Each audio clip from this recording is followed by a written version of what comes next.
Así que yo creo que en serio Dios ha puesto su palabra a través del Evangelio de Juan en nosotros, entre nosotros, porque Él lo que desea es fortalecer nuestra fe, que veamos mucho más claro a Cristo, pero realmente esto es algo espiritual. Y veíamos en la promesa de Jeremías que Él, para este tiempo con Jesús, lo que iba a hacer era poner la ley en nuestros corazones. O sea que cuando vemos su pueblo reunido, lo que Dios está haciendo es espiritualmente llevar a las personas a entender, a comprender, a aterrizar la ley de Dios en sus corazones, a conformarse a su imagen. Así que mientras estamos aquí, el Espíritu Santo lo que está haciendo es eso.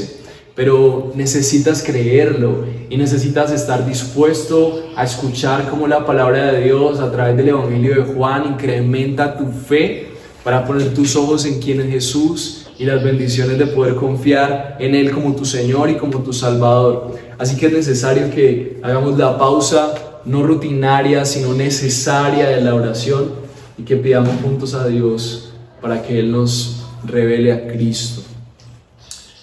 Señor, esta mañana es posible solamente por tu gracia, pero no solamente tu gracia común, sino tu gracia especial nos ha reunido a este lugar para que podamos escuchar tu voz y para que tu palabra lleve a cabo los propósitos que solamente tu palabra puede llevar a cabo. Y en este día nosotros queremos comprender la dimensión de Cristo y su gracia, lo que Él ha hecho por nosotros y cómo esto para nosotros no solamente es perdón de nuestros pecados, sino también poder para vivir. Ayúdanos a comprender esto en la intención que tenía Juan y aún más en la intención que tú tenías al narrar acerca de Cristo a través de la vida de Juan. La intención que tuviste de hacerte hombre para caminar sobre la tierra y mostrarnos que estabas interesado en salvarnos, en intervenir en nuestras necesidades. Y por eso en esta mañana, Señor, yo de forma especial, junto con mis hermanos, yo me uno en una oración contigo para rogarte urgentemente. Te necesitamos. Señor, conoces mi corazón, yo conozco también vidas de los que estamos aquí, tú los conoces mejor que yo. Y estamos hoy necesitados, urgidos, de que el poder de tu Espíritu nos revele a Cristo de una manera cada vez más clara. Y hoy queremos creer en que tú nos trajiste hoy para incrementar nuestra fe y para mostrarnos el privilegio de aquellos que creen. Ayúdanos, Dios, a poner nuestra mirada en Jesús y que realmente hoy sea un día en donde podamos disfrutar de la gracia que solamente reciben aquellos que ponen tu confianza en ti, Señor. Incrementa nuestra fe. Te pedimos esto porque el mismo Cristo murió para que hoy nosotros pudiéramos entender esto. Señor, que tu muerte hoy no sea en vano y que nosotros podamos disfrutar de la puerta que abriste para los pecadores como nosotros, necesitados de poner la confianza en el único Dios verdadero, en Cristo, en Jesús, en Dios hecho hombre. Dios, necesitamos verte.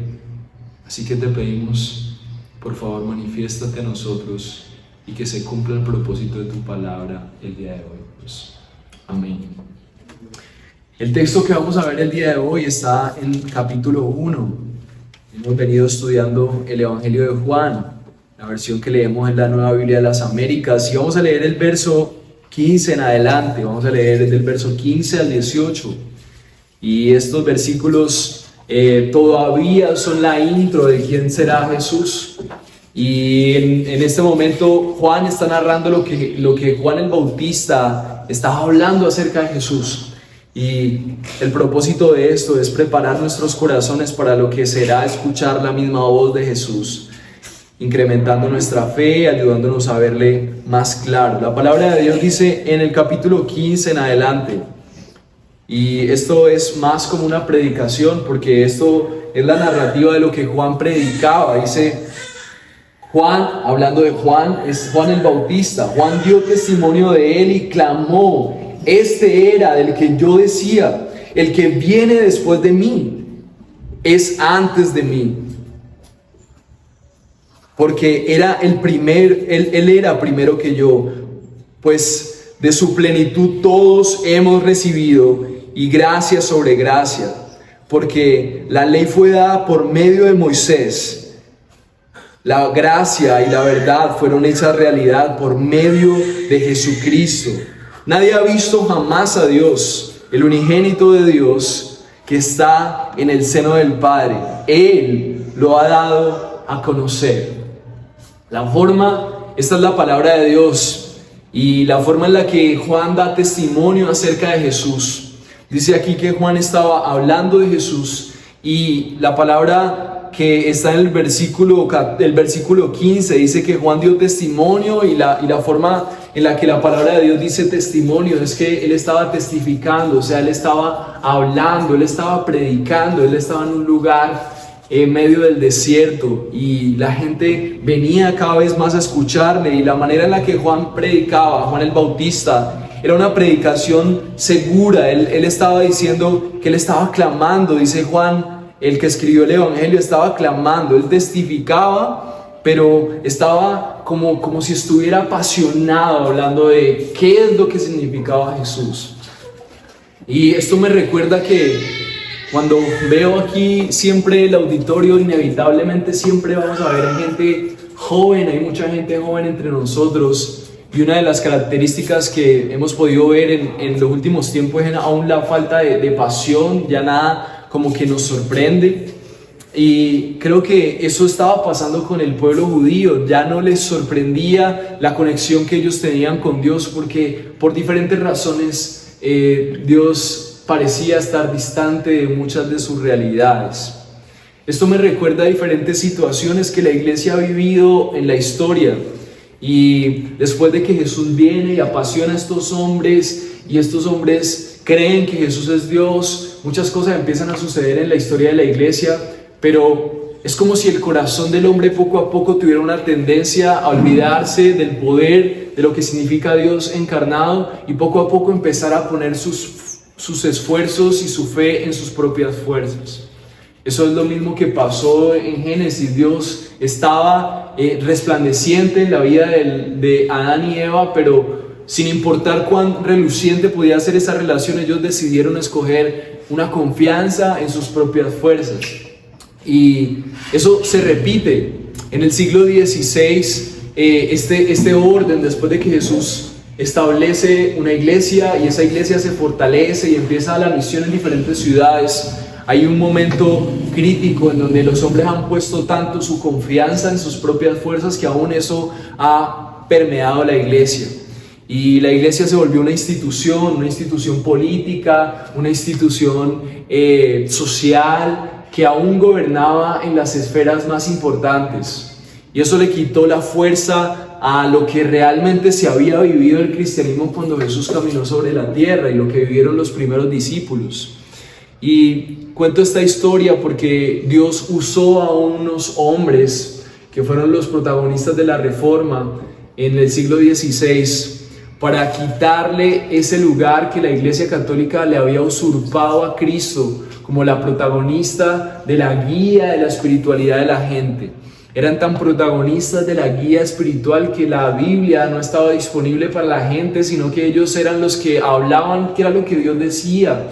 Y entonces la gente no tenía una relación personal con Dios y no podían experimentar la cercanía del Dios viviente, sino que eran siempre intermediarios que lograban decirle a la gente lo que tenía que hacer, lo que Dios decía, y esos eran los sacerdotes y el Papa como un intermediario de lo que la gente tenía que hacer con Dios, tenía que vivir con Dios. Entonces Dios movió a unos buenos hombres y el sermón de hoy lo he denominado Cristo y la sola gracia, porque este texto nos habla de una de las cosas que estos buenos hombres de Dios, estudiando las Escrituras, devolvieron al pueblo necesitado de una fe vibrante para poder ellos caminar en realmente lo que significaba esa relación con Dios. Este texto nos recuerda que nosotros somos salvos y guiados por la obra de Dios, por gracia. Y hay un resumen de una tesis que escribió un monje llamado Martín Lutero, que se hizo mucho más adelante acerca de la síntesis de lo que realmente significa la fe cristiana.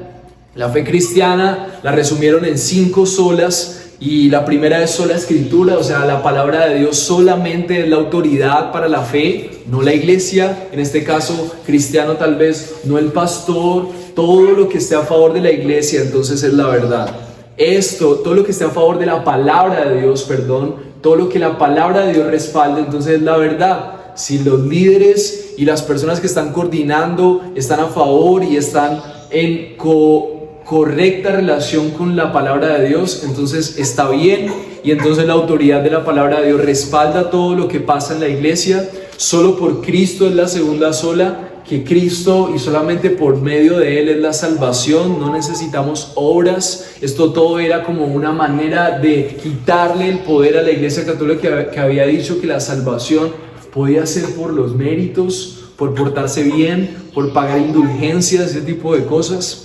Sola gracia, o sea que la salvación solo es por gracia, una vez más, no solamente por la obra de Cristo, sino por el actuar soberano de Dios en la gente que le escoge para llamarlos a sus propósitos, que somos salvos, y solo por fe, solo poniendo nuestra confianza en lo que Jesús ha hecho, y también solo para la gloria de Dios.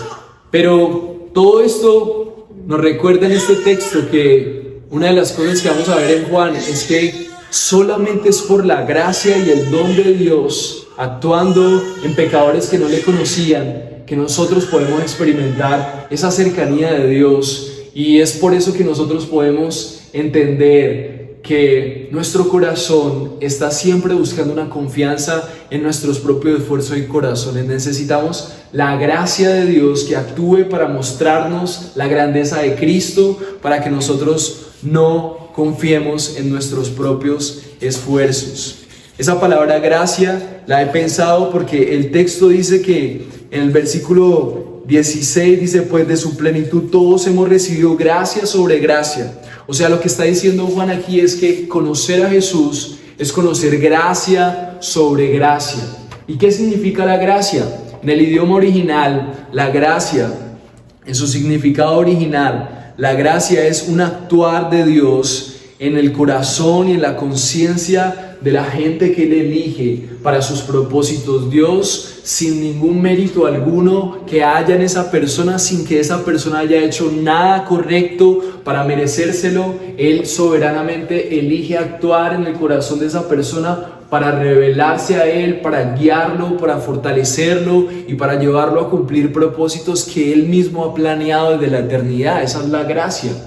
Y R.C. Sproul lo conecta con esta sola gracia, diciendo que la gracia sola preserva la verdad del Señor nuestro Dios, reconociendo en nosotros que nosotros sabemos que Él es el único Salvador, enfatizando que solo su favor y sus acciones salvan al pueblo de Dios, y no simplemente es necesaria para la salvación, sino que la gracia salvadora nunca deja de salvar a aquellos a los que se les ha dado esa gracia. Esa gracia sigue actuando en aquellos que Dios ha depositado ese actuar. Y a diferencia de la gracia común, hay una gracia común en todo el mundo. Por eso el mundo no se ha acabado, porque Dios ha prometido sostenerlo. Aún el arco iris es un sello y un pacto de Dios cuando Él mandó el diluvio por preservar. El arco iris dice que Dios prometió no destruir más este mundo mientras esta tierra existiera y hasta que Él regresara. Y la gracia común sostiene, por eso hay profesiones, por eso hay iniciativas médicas y hay gente aún filántropa que quiere ayudar a los demás, gente que quiere hacer cosas buenas, porque Dios de alguna manera está moviendo los corazones para que puedan hacer cosas buenas y sostener el mundo. Él sostiene el globo terráqueo en medio del universo y el espacio para que nosotros podamos seguir teniendo vida. Y eso nos muestra que hay una gracia común. Los teólogos llaman eso gracia común. Es posible la vida para todos, pero nosotros hemos recibido en Cristo, según este texto, no solamente gracia, la gracia común, sino gracia sobre gracia, una gracia más especial. Los que conocen a Jesús conocen una gracia más especial, y eso es de lo que va a hablar Cisprur. Es la gracia salvadora de Dios, que es eficaz para traernos de la muerte a la vida espiritual. Y el Señor quiere, cuando Dios quiere salvar a alguien, cuando Dios se propuso desde la eternidad salvar a alguien, entonces Él lo va a hacer. Y su gracia es irresistible, y su gracia va a garantizar su caminar, y su gracia va a ser la seguridad de que Él pone, de aquel que pone su confianza en este Dios. Y esto es, aunque el receptor de esa gracia pueda resistirse aún durante mucho tiempo, esa persona terminará recibiendo a Cristo como su Señor y Salvador, porque la gracia salvadora va a actuar de tal manera que esa persona va a llegar a un momento en donde no se va a resistir.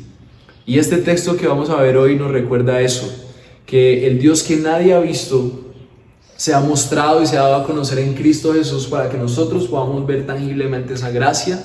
Y el segundo punto que vamos a ver es que el que conoce a Cristo recibe gracia sobre gracia. De una manera diferente, el autor de Juan, escribió en el versículo 18, la conclusión de esta porción. El versículo 18 dice así: nadie ha visto jamás a Dios, el unigénito de Dios que está en el seno del Padre, Él lo ha dado a conocer. Este texto quiere decir que Juan, mientras está narrando lo que significa conocer la gracia a través de Cristo, está tratando de decirle a su audiencia: miren, yo sé, la audiencia a la que se está hablando en este momento son los judíos. Los judíos más que nadie habían conocido de la grandeza, de la magnitud, de lo que puede ser el pueblo de Dios. ¿Por qué? Porque ellos habían visto en su historia que Dios había creado el mundo en perfección. Ellos conocían el poder de Dios para crear y para dar cosas buenas en la tierra, dar familia y dar muchas cosas. Pero también vieron cómo su desobediencia les llevó en cautiverio, y vieron el poder de Dios abriendo el mar para liberarlos del faraón, un emperador muy poderoso. Ellos sabían que Dios era poderoso, ellos sabían que Dios podía respaldarles para vencer a sus enemigos que les querían conquistar y esclavizar. El pueblo judío había visto muchas maneras en las que Dios podía ser un Dios bueno y anhelable de creer. Pero lo que está diciendo aquí Juan es: nadie jamás ha visto a Dios.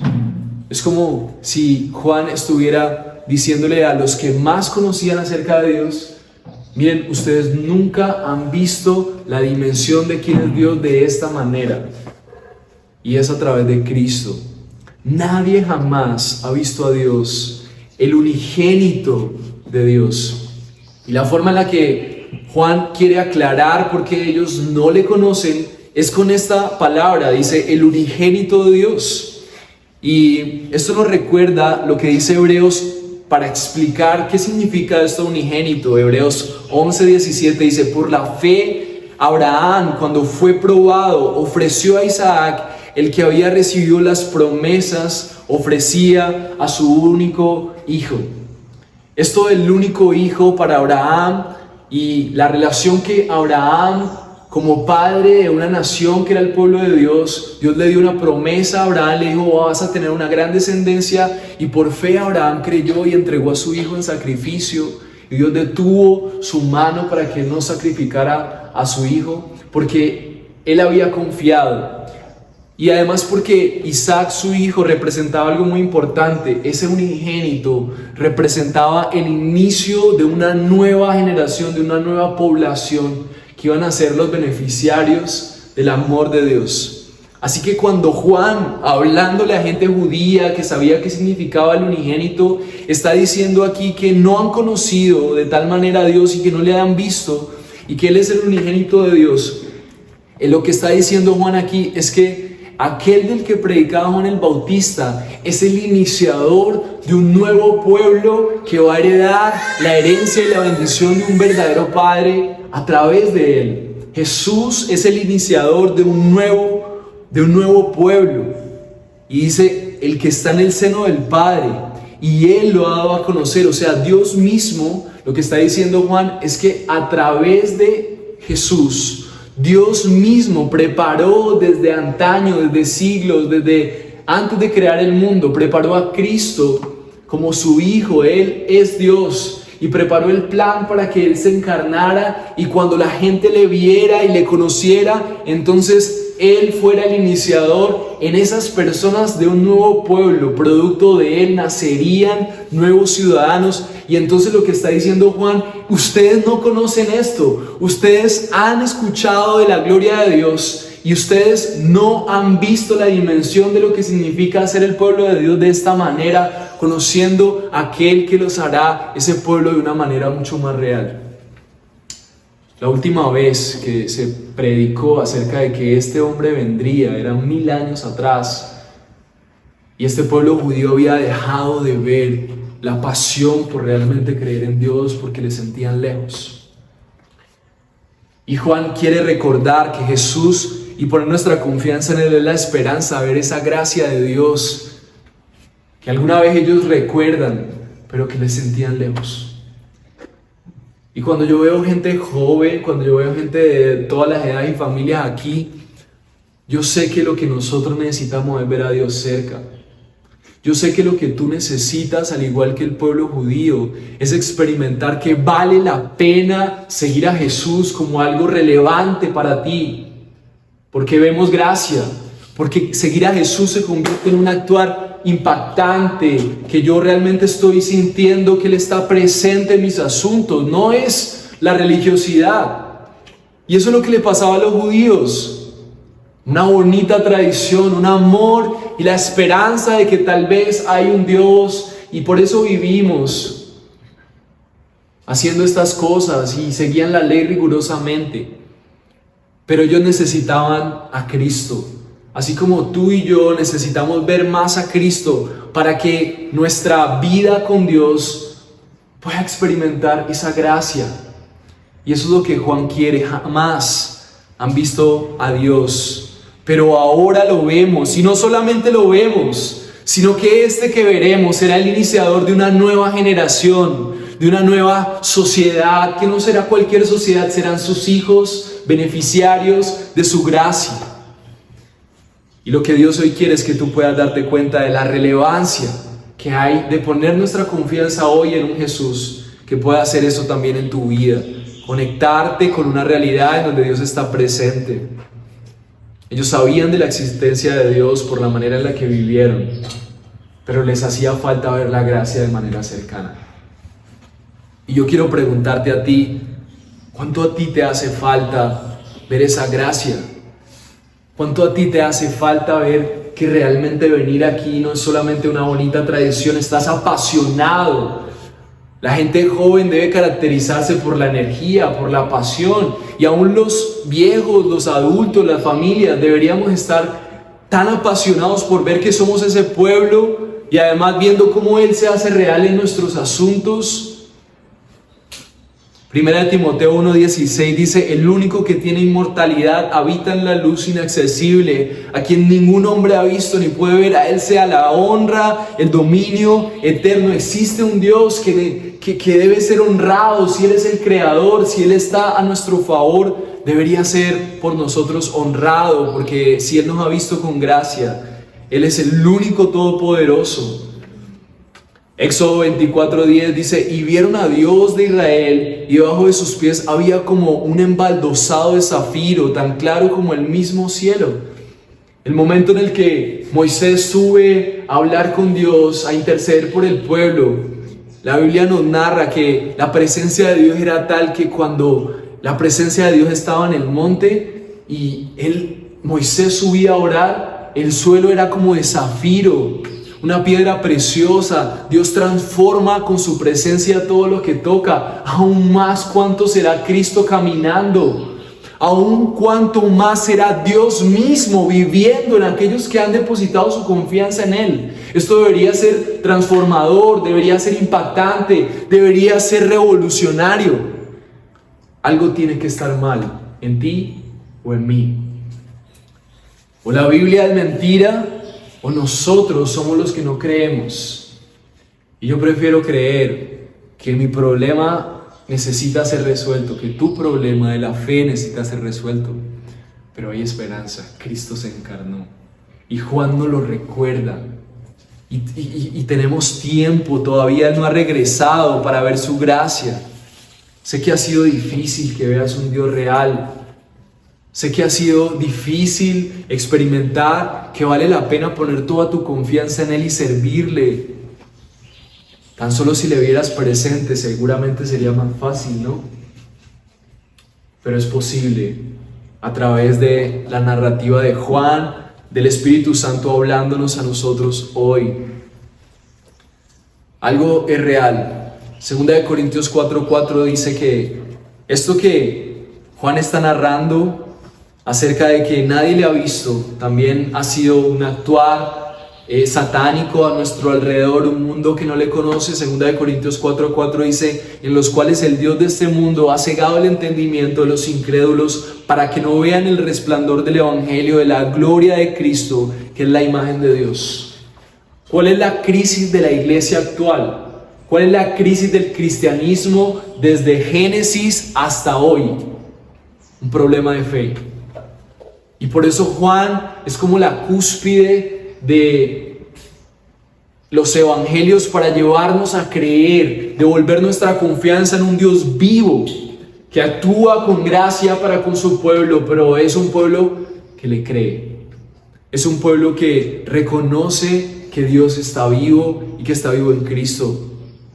Primera de Juan 5:20 dice, y sabemos que el Hijo de Dios ha venido y nos ha dado entendimiento a fin de que conozcamos al que es verdadero, y nosotros estamos en aquel que es verdadero, en su Hijo Jesucristo. Este es el verdadero Dios y la vida eterna. Entonces lo que nos muestra Cristo, según Primera de Juan, es que en este mundo el diablo está encegueciendo a las personas y está metido en la iglesia, convenciendo a los cristianos de que Jesús no está presente en la vida. Pero lo que nos recuerda Juan es que Dios, el Dios inasequible, el Todopoderoso, pensó en un plan para encarnarse y para recordarte que Él está interesado en estar presente en aún las cosas que tú crees que son pequeñas. Si has puesto tu confianza en Jesús, no estás solo, y por fe la gracia de Dios está actuando a tu favor, pero necesitas reconfigurar tu fe. Has creído en un Dios que es capaz de ser omnipresente, de saber qué piensas, de saber qué necesitas y de estar ahí como si fuera tu Padre para acompañarte, fortalecerte. Lo que dice Primera de Juan es que el Hijo de Dios, o sea Jesús, ha venido para que nosotros cambiemos nuestra manera de pensar con respecto a quién es Jesús. No nos dejemos vender el Jesús de las películas, el Jesús de la tradición que parece alguien buena gente, pero no tiene la capacidad de estar presente en su pueblo. Así que si el Padre te ha dado a conocer a Cristo, ha sido para que recibas gracia sobre gracia y vivas una vida para su gloria. Si tú has confiado en Jesús, es para que recibas su gracia y vivas una vida para su gloria. Y por eso conocer a Cristo es conocer la sola gracia, conocer su actuar. Así que quiero que pienses, así como los judíos habían creído en Jesús, pero necesitaban tener presente que Jesús era Dios y que todo lo que estaban anhelando y deseando de Dios, sus bendiciones y sus búsquedas, estaba en Cristo. Hoy tú necesitas recordar que Cristo está presente y se encarnó para que tu confianza absoluta esté puesta en la gracia que Dios trajo a través de Cristo para que actúe en tus necesidades. Los judíos habían puesto por encima de la bendición de conocer a Dios sus esfuerzos. Hay una narrativa muy destructiva en la religión, y es que nos han vendido que conocer a Dios y para poder ser bendecidos tenemos que hacer cosas buenas, tenemos que tener una vida perfecta. Y es difícil acercarnos a Dios así. Lo que Jesús nos muestra es que nosotros no podíamos acercarnos a Él y por eso Él vino. Pero no vino solamente para perdonarnos, sino también para darte poder, para vivir conforme a sus propósitos. Y necesitas preguntarte por qué no estoy apasionado por Jesús. ¿Por qué Jesús no es relevante para mí si Él era Dios buscándome, recreando todo lo que se había destruido en mí y en todo lo que me rodea? Necesitamos huir, necesitas arrepentirte, de tu falta de pasión por conocer a Cristo y huir de esa forma de pensar con respecto a Él, huir aún del legalismo, pero también huir del libertinaje que te hace huir de las normas religiosas. Y la pregunta es, ¿cómo podemos ver esa gracia que nos apasiona por creer en un Dios que me ama y que está presente? ¿Cómo podríamos verlo? Juan nos da el ejemplo. Y es como si Juan estuviera ayudándole a los judíos a recordar que una relación con Dios no es por medio de la tradición. Una relación con Dios no es por medio de las leyes que cumples. Una relación con Dios no es por medio de la exigencia de la ley. Una relación con Dios es la relación con un Dios que está cercano a mí y que está presente con su gracia a mi favor y que por gratitud yo le correspondo. Una relación con Dios es a través de Cristo. Si el Padre te ha dado a conocer a Cristo es para que recibas su gracia y para que vivas para su gloria. Juan Calvino dijo, afirmando esta idea, los más santos entre nosotros, o sea, los que más están consagrados a Dios, saben que se mantienen firmes por la gracia de Dios y no por sus propias virtudes. Pero ¿cómo podemos hacer de esta realidad algo tangible para nosotros? Y es aquí donde viene casi como el secreto de la vida cristiana, que no es ningún secreto, era evidente, fue muy explicado en los evangelios, en el Nuevo Testamento. Ya no se trata de mis propios esfuerzos, se trata del poder de la gracia que nos sostiene, como decía Juan Calvino. Los que tienen una vida cristiana victoriosa no son aquellos que confían en Jesús para salvación, pero de resto están solos en todas sus necesidades. Lo que Juan está diciendo es, miren, Dios está cerca, se encarnó y en Cristo y conociéndole a Él, ustedes reciben gracia sobre gracia. O sea, Dios al revelar a Cristo a tu vida, empieza a actuar en las áreas en donde tú te sientes solo, derrotado, en bancarrota, frustrado, caído en pecado, lo que sea que estés viviendo. Seguro Cristo sería más relevante para nosotros si viéramos su gracia actuar más evidente. Pero entonces, ¿cómo podríamos hacer esto? Si en lugar de ver más a Cristo, vemos las tinieblas de nuestro alrededor, creemos en las artimañas de un mundo que todo el tiempo nos enfoca en cosas vanas, perdemos el tiempo en tonterías. Es la paradoja de un Dios que quiere bendecirnos, pero nosotros no podemos creerlo porque está para nosotros lejos. El segundo punto nos lo recuerda: conocer a Cristo te hace receptor de la gracia sobre gracia. ¿Qué significa esto? El versículo 15 dice así: Juan dio testimonio de él y clamó, este era del que yo decía, el que viene después de mí es antes de mí, porque era primero que yo, pues de su plenitud todos hemos recibido y gracia sobre gracia. Porque la ley fue dada por medio de Moisés, la gracia y la verdad fueron hechas realidad por medio de Jesucristo.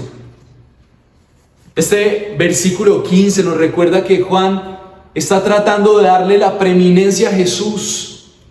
Él necesita que la gente a la cual él está predicando, miren, no se trata de mí, se trata de uno que es antes de mí, que fue primero que yo, de él quiero hablarles. Y en esta mañana yo quiero hablarles a ustedes, estamos hablando de Jesús. Estamos hablando de que hay un creador de todo que está vivo y que vino y se encarnó para que tú ya no te sientas solo, para que tú te sientas cerca de un Dios que quiere actuar a tu favor. Pero ¿cómo entonces vivimos esto? Miren lo que dice el versículo 16. Dice, pues de su plenitud todos hemos recibido y gracia sobre gracia. Porque la palabra de Dios dice, de su plenitud todos hemos recibido. Ahora vamos a ver que Dios ha generado un plan durante toda la existencia para que algún día todo converja y todo finalice en el centro Jesús, su gloria y su actuar. Y aquellos que comprendan que Dios ha diseñado un plan por toda la eternidad para que su Hijo sea el centro y se lleve toda la gloria, van a recibir gracia sobre gracia. Los que no lo comprendan se van a dar cuenta que este mundo existe y la gente puede respirar y hacer proyectos porque Dios está llevando a cabo su propósito de algún día exaltar a Cristo sobre todas las cosas, darle a Él el dominio sobre su pueblo. Y por eso podemos respirar, por eso podemos hacer planes, porque Dios está llevando a cabo su propósito y necesita que aquí haya vida, necesita que aquí hayan personas que le crean, necesita que aquí haya trabajo y todo ese tipo de cosas. Y por eso la palabra de Dios dice que hemos recibido de su plenitud, de todo lo bueno que Dios ha puesto en Jesús y todo lo que Él ha planeado en Cristo, el mundo recibe plenitud. Pero también gracia sobre gracia. ¿Y qué significa esto? Dice el versículo 17, la explicación: porque la ley fue dada por medio de Moisés, la gracia y la verdad fueron hechas realidad por medio de Jesucristo. ¿Qué quiere decir esto? Es la explicación de cómo nosotros podríamos experimentar el poder de Dios actuar en nuestra vida y sentirnos más cerca de ese Jesús que actúa de forma gratuita a nuestro favor. El versículo 17 dice: porque la ley fue dada por medio de Moisés. Y esta explicación para los judíos era muy importante porque ellos creían que el favor de Dios se ganaba cumpliendo la ley. Ellos habían experimentado cómo Dios se había manifestado a su pueblo diciéndoles: miren, esta es mi ley, esto es lo que yo espero, esto refleja mi carácter para que ustedes vivan conforme a eso y yo pueda bendecirles. Pero el plan de Dios no era que todo el mundo se volviera súper legalista y estricto.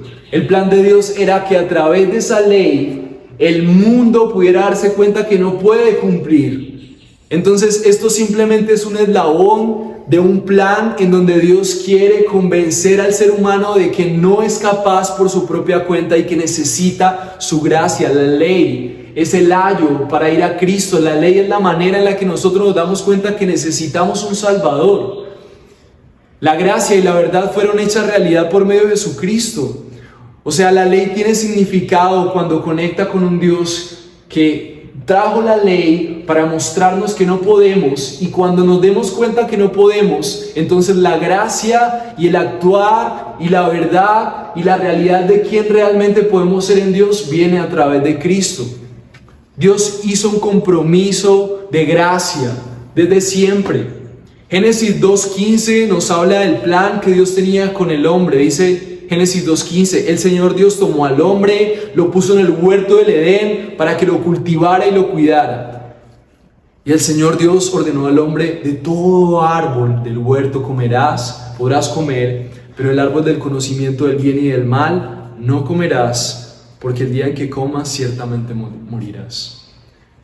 Este mandamiento que Dios hace en Génesis es la manera en la que Dios establece un compromiso con su pueblo desde la primera vez en donde el hombre entró en escena con Dios. Si no comes de ese árbol, entonces yo te afirmaré, yo seré tu pueblo, tú serás mi pueblo, yo seré tu Dios, mi gracia va a estar a tu favor. Pero entonces, ¿qué pasó? Otra vez el ser humano dijo: voy a decidir hacer lo que mejor me parece. Voy a dejar de confiar en el amor de Dios y voy a hacer lo opuesto a su voluntad. Y Dios sabía que el ser humano que había creado tenía una tendencia de siempre confiar en sus propios esfuerzos y no confiar en su amor. Entonces todo el plan de la historia es un plan para que Dios pueda al sol de hoy mostrarnos que si nosotros no conocemos y depositamos todos nuestros esfuerzos en Jesús, en su muerte por nuestro pecado, por nuestra forma voluntariosa de vivir a nuestra manera, nosotros estamos perdidos y no vamos a ver la gracia de Dios.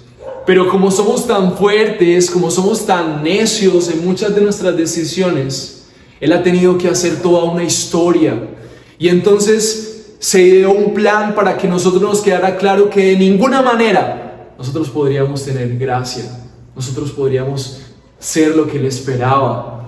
Génesis 2:15 nos muestra que Dios, dentro de su plan, permite que caigamos, le desobedezcamos. Todo el mundo fue afectado por esa desobediencia, la naturaleza fue afectada, la familia, el ser humano rompió su relación con Dios, ya no podía ver la gracia de Dios actuar. Fue triste para Adán ver que la gracia de Dios ya no estaba a su favor. Pero en Génesis 3:15 brilla el plan original de Dios. La primera vez en donde se promete a Cristo, Génesis 3:15 dice: y pondré enemistad entre ti y la mujer, y entre tu simiente y la simiente suya. Esta te herirá la cabeza y tú le herirás en el calcañar. Esta palabra era de Dios para el diablo, que se había entrometido en los planes del hombre por agradar a Dios. Y le dice: la simiente de la mujer, o sea, un descendiente de Eva, va a aplastar tu cabeza. Y ese va a ser el final de tus planes. Tú le herirás en una herida pequeña en el tobillo, pero él te aplastará la cabeza. Estaba hablando de Jesús. Y entonces Dios deja claro que ese es su plan. Esa es la única manera en la que veremos en nuestra vida vencer el mal. Y la única manera en que la gracia actuará es por medio del descendiente de Eva. Pero ¿por qué no vino en el mismo momento en donde pecamos? Porque el ser humano necesitaba ver que sus esfuerzos no eran suficientes. Y siguió pasando el tiempo y la sociedad se corrompió, no confió en esta promesa. Dios manda un diluvio porque todo el mundo era de continuo el mal. En Génesis 8:20 nos recuerda que Dios preserva una familia y le promete a esa familia que va a ser de ellos una nueva nación, una nueva generación. Y solamente esa familia queda viva y los animales. Y entonces sale el arco iris de un Dios prometiendo un pacto de preservación. Y más adelante este pueblo, a pesar de que Dios comienza de nuevo y miren, ni siquiera funciona que Dios saque a todo el mundo malo de aquí y vuelva a ser una nueva sociedad. Entonces Dios deja claro, eso no funciona. Y entonces muestra otra manera en la que su carácter debería guiarnos a nosotros, a Él. Y más adelante Dios saca a un pueblo de Egipto cautivo. Y entonces Él revela quién es a través de su ley en Deuteronomio 5:13.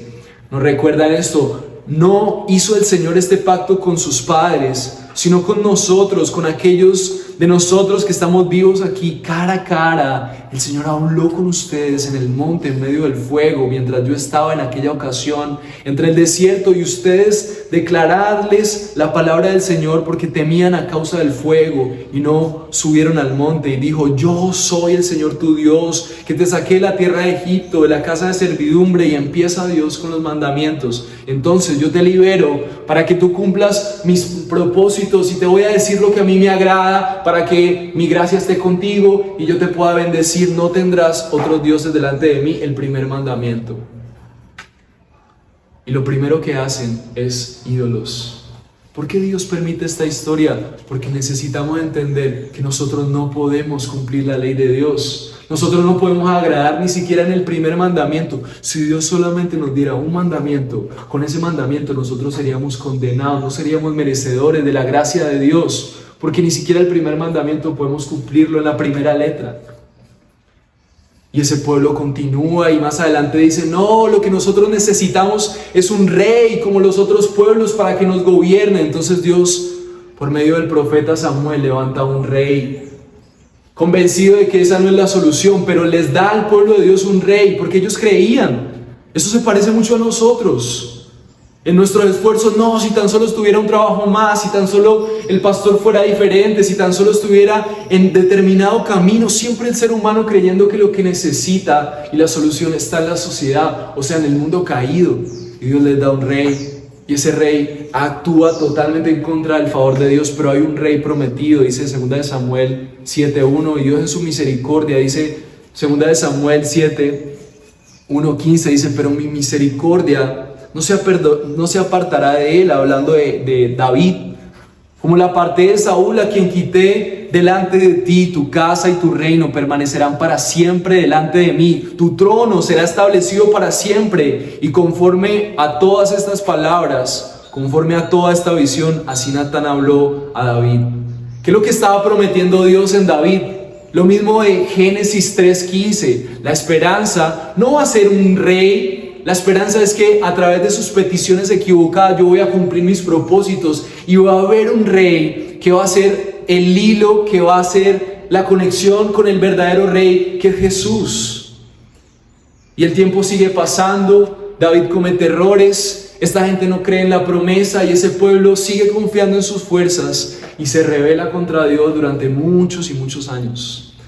Y por toda esa rebeldía, por no creer en Dios, por confiar en sus fuerzas, Dios permite que lleguen otros pueblos y que conquisten ese pueblo. Y que ellos se den cuenta que no solamente son incapaces de cumplir la ley de Dios, sino que ahorita estaban totalmente lejos de Él, cumpliendo otros propósitos, viviendo como otras personas que no tienen la gracia de Dios y totalmente desesperanzados. Y en medio de todo eso llega un profeta llamado Jeremías. Y Jeremías 31 dice: he aquí que vienen días, dice Jehová, en los cuales haré un nuevo pacto con la casa de Israel. Ya no será el compromiso de el Edén, en donde Dios está tratando de mostrarle al ser humano que no puede sin Él. Ya no es no comas de este fruto, ya no es haz la ley. No, hay un nuevo pacto en donde Dios se va a comprometer con ese pueblo. Dice: he aquí que vienen días, dice Jehová, en los cuales haré nuevo pacto con la casa de Israel y con la casa de Judá. No como el pacto que hice con sus padres el día que tomé su mano para sacarles de la tierra de Egipto, porque ellos invalidaron mi pacto. Aunque fui yo un marido para ellos, dice Jehová, pero este pacto es el pacto que haré con la casa de Israel después de aquellos días, dice Jehová. Daré mi ley en su mente y la escribiré en su corazón, y yo seré a ellos por Dios y ellos serán mi pueblo. Y no enseñará más ninguno a su prójimo y ninguno a su hermano, diciendo: conoce a Jehová, porque todos me conocerán, desde el más pequeño de ellos hasta el más grande, dice Jehová, porque perdonaré la maldad de ellos y no me acordaré más de su pacto. Y esta promesa que tiene que ver con lo que estamos viendo en Juan.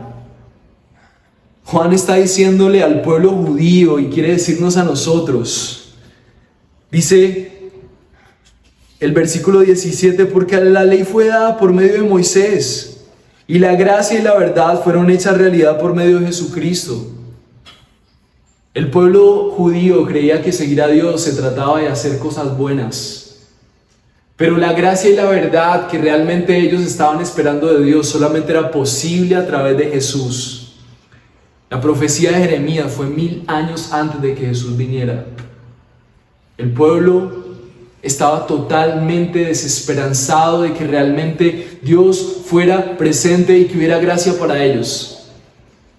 Juan hoy les está recordando, les recordó en ese momento y nos recuerda a nosotros, aunque veas tardar la promesa, Dios cumple sus promesas, la cumplió en Cristo. Tal vez ha pasado mucho tiempo desde que Jesús no ha venido, pero cuando Jesús regrese, lo que hemos puesto nuestra confianza en Él, nos daremos cuenta de que podrán pasar miles y miles de años. Dios está presente y su gracia está actuando a favor de los que confían en Él por medio de Cristo. Y por eso Juan quiere decirle a los judíos: miren, no se trata de las normas de una religión. Se trata de la relación de un Dios que se encarnó y que quiere mostrarte su favor. La promesa de Jeremías es que ya no tienes que hacer cosas para agradar a Dios, portarte de tal manera.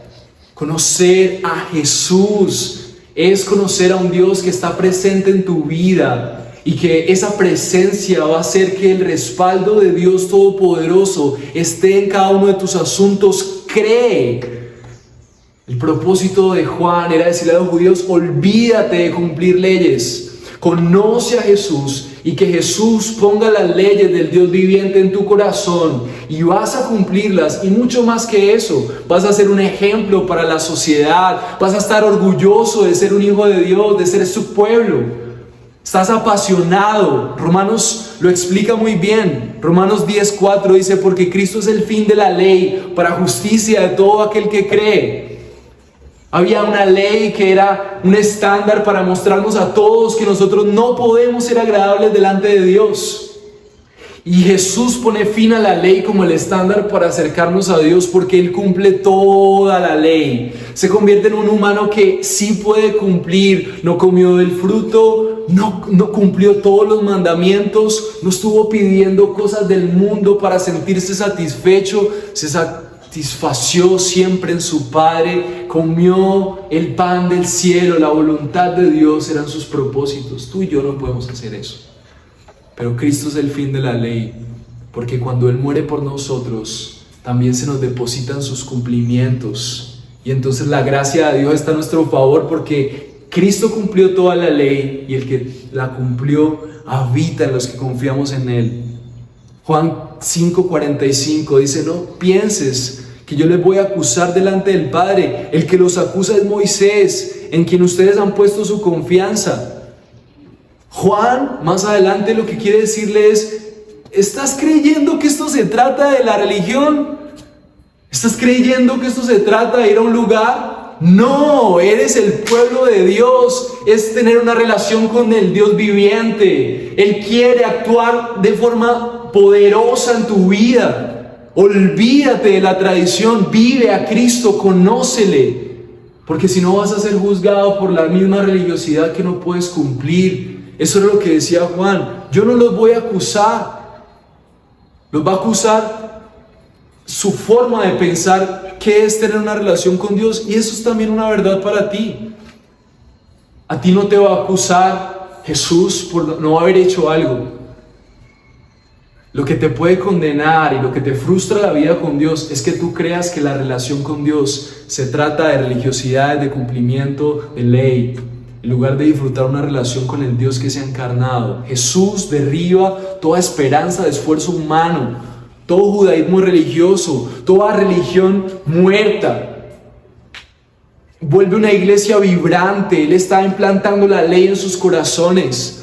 No porque nos toca, sino porque amamos vivir, ser el pueblo de Dios. Estamos apasionados y orgullosos que Dios es nuestro Dios, está con nosotros. Vale la pena ser cristiano, vale la pena predicar a Cristo, porque Él es Dios. Y si el Padre te ha dado a conocer a Cristo, es para que recibas de esa gracia y vivas para su gloria. Versículo 16 dice: pues de su plenitud todos hemos recibido gracia sobre gracia. No solamente recibimos la gracia de respirar, sino la gracia de ver a Cristo actuar en nosotros, la gracia de vivir, pero también la gracia activa y salvadora de Cristo, no solamente del infierno, sino de una vida religiosa, una vida sin propósito, sin esperanza, como la que vive todo el mundo aquí.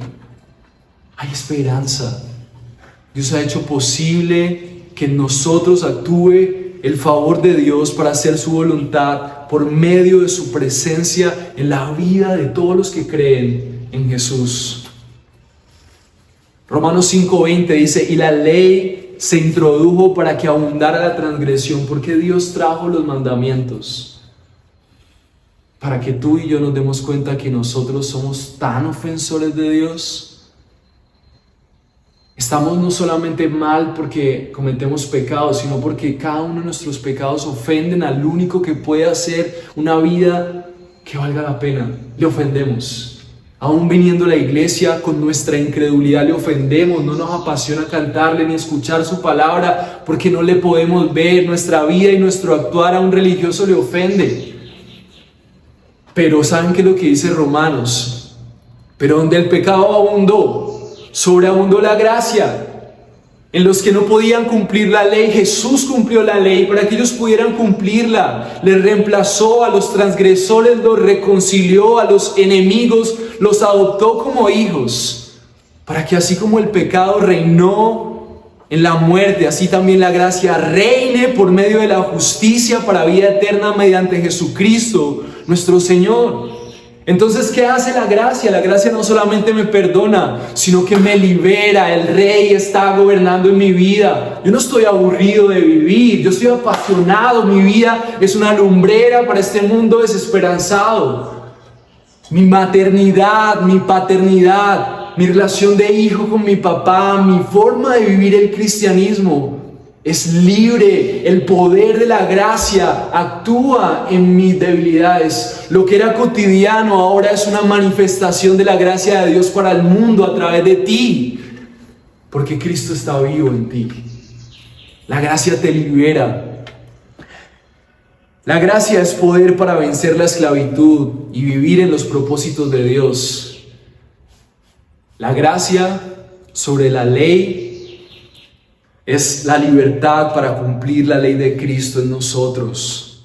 Eso es la justificación. Él nos perdona por nuestras transgresiones, pero nos santifica para que podamos hacer su voluntad.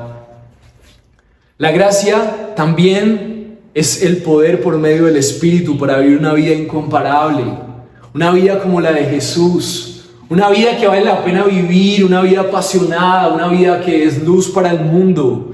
Gálatas 3:10 nos recuerda esto muy bien, dice: porque todos los que son de las obras de la ley están bajo maldición, pues está escrito: maldito todo aquel que no permanece en todas las cosas escritas en el libro de la ley para hacerlas. Dios puso la ley para que todos aquellos que no la cumplan sean condenados y sean malditos. Sus vidas no valen la pena, nacieron para nada, no pueden realmente vivir, no pueden realmente amar, no pueden realmente perdonar, no pueden realmente tener todo el plan de Dios para la vida, porque están desconectados de quién era realmente el amor, la vida, la familia. Pero el versículo 11: y que nadie es justificado ante Dios por la ley es evidente, porque el justo vivirá por la fe. Es por la fe y la confianza en aquel que sí cumplió todas esas cosas que nosotros hoy podemos vivir una vida como la que Dios espera. El versículo 12 dice: sin embargo, la ley no es de fe, al contrario, el que hace cosas de la ley vivirá por ellas. O sea, lo único que logres tratando de ser bueno es vivir por hacer cosas, tu vida se va a volver una vida religiosa aburrida. El versículo 13 dice: Cristo nos redimió de la maldición de la ley, habiéndose hecho maldición por nosotros, porque escrito está: maldito todo aquel que se cuelga en un madero. Versículo 14: a fin de que en Cristo Jesús la bendición de Abraham viniera a los gentiles, para que recibiéramos la promesa del Espíritu mediante la fe. Entonces, ¿qué le está diciendo Juan en el versículo 17? A la iglesia en los diferentes lugares que había sido primero judía: deja de ser religioso, confía en Cristo como el poder para vivir la verdadera vida. No seas esclavo de una religión falsa. Y eso es lo que también Dios quiere decirte hoy. Si tú no estás apasionado por Cristo, estás engañado por una religión falsa. No importa lo que pienses, no importa lo que has creído, si tu pasión no está vibrando por el Cristo que te ha salvado de una vida sin Él, de una vida sin propósito, y se ha encarnado para que tú puedas conocer realmente a Dios y haya escrito la ley en tu corazón y que seas libre, estás esclavo de una religión falsa y necesitas hoy arrepentirte del Dios que adoras, porque el Dios bíblico es un Dios que libera, es un Dios que pone su espíritu, es un Dios que ha producido aceptación de Dios mismo por ti. Eres aceptado. Dios sigue exigiendo la ley siempre, pero ahora la exige a través del único que podía cumplirla, en Cristo. Los que no cumplan la ley están lejos de Dios, pero cuando ponemos nuestra confianza en Jesús, el único que cumplió la ley, habita en nosotros. Dios se buscó una manera de aceptarnos para bendecirnos. El único que cumplió, el único hombre que cumplió la ley, habita en nosotros. Y por eso Juan dice: en la tradición religiosa, a través de Moisés, lo único que viste fue ley, pero la gracia y la verdad son hechas realidad en Cristo. La única manera en que en verdad tú disfrutes ser cristiano y seguir a Jesús es conociendo profundamente cómo Jesús se convierte para ti en gracia y verdad. Conocerle a Él, conocer cómo murió por ti, conocer el poder de su resurrección, conocer sus enseñanzas para con sus hijos, va a hacer que disfruten la vida. Es gozo, es alegría, es gracia sobre gracia. El Padre se ha dado a conocer en Cristo para que recibas gracia sobre gracia y que vivas una vida para su gloria, no una vida religiosa. Estamos muy jóvenes para vivir vidas religiosas. Necesitamos apasionarnos por vivir el gozo de ser joven, de ser familia, de ser papá, de ser mamá, el gozo de ser el pueblo de Dios y la gracia de Dios actuando en tu vida. ¿Crees en Jesús entonces? Tal vez no crees en Jesús. Tal vez has creído en un sistema religioso que acalla tu conciencia y te hace sentir bien. Creer en Jesús es creer que Dios está vivo en su trono y somos su pueblo, vivimos para Él, su respaldo está con nosotros, por eso obedecemos a sus preceptos. Por eso debes de buscarle cada mañana, porque ahí está su gracia. No es un ritual religioso, es la voz del Dios que puede bendecir tu vida. Por eso le pides perdón, por eso te arrepientes, porque quieres vivir conforme al Dios que quiere bendecirte. Jesús nos planteó la manera, es conocerle a Él. Si ya no es por obras, sino por la obra de Cristo. La verdad que tienes que abrazar si has puesto tu confianza en Jesús es que eres aceptado como si tú cumplieras todos los mandamientos. Dios no está desde el cielo diciendo ¿cuándo cambiará? ¿Cuándo será diferente? No, en Cristo se hacen realidad por fe la gracia y la verdad. La gracia de un Dios que acepta por la obra de Cristo y la verdad de lo que tú eres, de lo que el mundo es. Eres hijo, eres amado. Cristo habita en ti y Él te da el poder para caminar en santificación. Él te da el poder para hacer los propósitos de Dios. Hay dos opciones hoy para ti si tú no estás viviendo en la pasión de conocer a Cristo. O estás viviendo en el legalismo tratando de aparentar que sí puedes cumplir por tus fuerzas. Y cuando tienes problemas no vas a Cristo, sino que solamente intentas una vez más, como todo el mundo. Y por eso estás tedioso, aburrido de no cumplir el estándar en donde quiera que te desarrollas, o simplemente olvidaste que hay una ley y haces las cosas a tu manera. El legalismo o el libertinaje son las dos opciones cuando Cristo no es el que reina y su gracia. Pero la opción es: hoy arrepiéntete de vivir en la tontería de no ver a Dios real en tu vida. Vas a sentirte fracasado como creyente y como lo que sea que hagas. Y Dios hoy brinda la oportunidad en Cristo de que te entregas y te sometas a aquel único que es tu esperanza de gracia y de favor de Dios. Te deja la opción de reconocer tu camino hoy y de arrepentirte. Él te muestra hoy que hay necesidad de revitalizar esa fe, someternos a su reino y disfrutar de su gracia y su favor.